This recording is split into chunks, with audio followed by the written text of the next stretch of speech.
Susah memusatkan perhatian dan hiperaktif adalah gejala utama dari ADHD. ADHD sering dimulai pada masa kanak-kanak dan dapat bertahan sampai dewasa. Dapat menyebabkan rendah diri, hubungan bermasalah, dan kesulitan di sekolah atau dalam pekerjaan. Kenali apa itu ADHD bersama Dr. Lahargo Kembaren, spesialis kejiwaan. Apa itu ADHD? ADHD kepanjangannya adalah Attention Deficit and Hyperactivity Disorder atau gangguan hiperaktivitas dan pemusatan perhatian ya. Jadi ini merupakan suatu gangguan perkembangan nih pada anak. Biasanya sebelum umur 12 tahun kita bisa melihat nih gejala-gejala dari ADHD ini. Nah, ADHD ini bisa dilihat di dua situasi biasanya, saat situasi di rumah dan situasi di sekolah atau di tempat kerja. Baru kita bisa simpulkan yang bersangkutan memang mengalami ADHD. ADHD itu ada 3 dia jenisnya. Yang pertama adalah inatensi. Yang kedua adalah hiperaktivitas dan impulsivitas. Dan yang ketiga adalah campuran antara inatensi dan hiperaktivitas impulsivitas. Apa penyebab dan faktor resiko ADHD? Penyebab dari ADHD ini itu dimulai memang ada 3 faktor ya. Yang pertama memang faktor biologi dari genetiknya. Yang kedua itu adalah selama masa dalam kandungan. Kalau ibu yang sedang hamil ini sedang mengandung mengalami infeksi penyakit tertentu atau asupan nutrisi yang kurang, ada sakit yang berat, itu bisa mempengaruhi itu. Riwayat trauma kepala, benturan di kepala, jatuh atau kecelakaan bisa juga demikian, dan berbagai pengalaman psikologis ya yang negatif itu bisa mempengaruhi pertumbuhan dan perkembangan dari seorang anak, atau situasi sosial yang sedang dia hadapi gitu ya. Ada misalnya masalah di keluarga, ada orang tua yang ribut misalnya sampai ke perceraian, itu bisa menjadi trigger pemicu ya. Jadi multifaktor penyebabnya dari suatu gangguan yang kita kenal dengan ADHD. Bagaimana gejala ADHD? Gejala ADHD kita lihat di setiap kelompok gejalanya. Yang pertama adalah inatensi. Nah, seperti namanya, yang bersangkutan itu sulit untuk bisa fokus pada hal-hal yang detail gitu ya. Kemudian dia juga tidak bisa mengerjakan tugas-tugas yang sifatnya rumit atau membutuhkan waktu yang lama untuk berkonsentrasi. Yang bersangkutan juga biasanya sering kehilangan barang-barangnya gitu ya. Dan juga seringkali dalam keseharian itu dia kelihatan tidak memperhatikan apa yang diterangkan oleh gurunya, oleh misalnya orang tuanya di rumah, tidak bisa merespon pembicaraan dengan baik, dan mudah sekali terdistraksi dengan hal-hal yang kemudian muncul dalam satu waktu saat dia sedang mengerjakan sesuatu pekerjaan. Nah, itu adalah gejala inatensi. Nah, kemudian ada lagi gejala hiperaktivitas dan impulsivitas. Nah, seperti namanya juga, yang bersangkutan tuh nggak bisa diem dia gitu ya. Kadang-kadang pada anak itu bisa lari sana, lari sini, naik kursi, naik meja, naik ke lemari.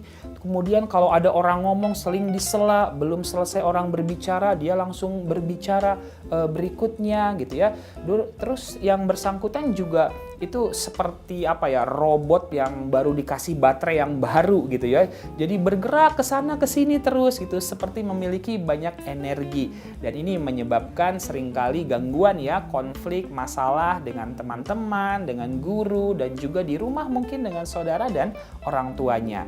Nah, 2 gejala ini, inatensi dan hiperaktivitas serta impulsivitas ini, itulah yang kemudian kita kenal dengan gejala-gejala dari ADHD. Apakah ADHD bisa sampai ke dewasa? Kita sekarang ini mengenal yang namanya adult ADHD gitu ya. Jadi adalah ADHD di usia dewasa. Nah, itu pun memiliki kriteria yang kurang lebih sama ya. Yang bersangkutan sulit untuk bisa fokus kepada suatu pekerjaannya tertentu, sering lupa-lupa gitu ya. Dan juga hiperaktivitas, nggak bisa diem gitu ya. Sehingga seringkali pekerjaan-pekerjaan itu akhirnya tidak terselesaikan dengan optimal. Nah, ini juga yang perlu kita kenalin tentunya. Karena ADHD di masa anak dan remaja itu bisa berlanjut juga sampai ke masa dewasa, sehingga kita bisa melihat orang dewasa juga yang mengalami gejala-gejala ADHD. Bagaimana cara menangani ADHD? Penanganan untuk ADHD ini kita bagi menjadi dua kelompok ya. Yang pertama itu adalah dengan pemberian obat-obatan atau farmakologi. Ada obat yang kita kenal dengan nama psikostimulan. Contohnya kalau di Indonesia kita punya nama obat tuh metilfenidat. Nah, ini akan membantu yang bersangkutan bisa lebih fokus, lebih konsentrasi, dan tidak terjadi hiperaktivitas. Obat-obatan yang lain juga kadang-kadang diperlukan ya. Misalnya kalau kondisi moodnya lagi terganggu, kita perlu obat mood stabilizer. Atau kalau misalnya ada halusinasi, itu ada obat antipsikotik, agak depresi, ada obat antidepresan yang akan juga bisa membantu. Nah, golongan terapi lainnya adalah non-farmakologi atau terapi tanpa obat. Nah, salah satunya yang penting adalah terapi perilaku atau behavior therapy. Bagaimana anak dengan ADHD ini bisa kemudian dilatih perilaku baru yang lebih positif dalam kehidupannya. Satu terapi lain yang juga sangat bermanfaat pada ADHD, kita sebut namanya terapi neurofeedback. Nah, terapi neurofeedback itu adalah suatu terapi yang baik sekali untuk anak dengan ADHD. Kita mengetahui kalau di otak kita ini banyak gelombang-gelombang otaknya ya. Ada gelombang delta, gelombang theta, gelombang alfa, dan gelombang beta. Nah, pada anak dengan ADHD itu gelombang betanya rendah sekali dia, sehingga dia sulit untuk fokus dan berkonsentrasi. Dengan suatu alat terapi yang namanya neurofeedback, maka anak ini akan ditempel elektrode di kepalanya, kita akan bisa lihat gelombang otaknya, dan kemudian dia berlatih gelombang otak yang tidak seimbang itu dengan melihat layar monitor, menggerakkan gambar yang di layar tersebut sesuai dengan yang diharapkan. Nah, itu juga merupakan terapi non-farmakologi atau tanpa pengobatan yang akan bisa membantu anak dengan ADHD ini agar dia bisa pulih dan berfungsi seperti sedia kala. Sekian pembahasan mengenai ADHD. Saya Dr. Lahargo, Kembaran SPKJ. Sampai jumpa di pembahasan berikutnya.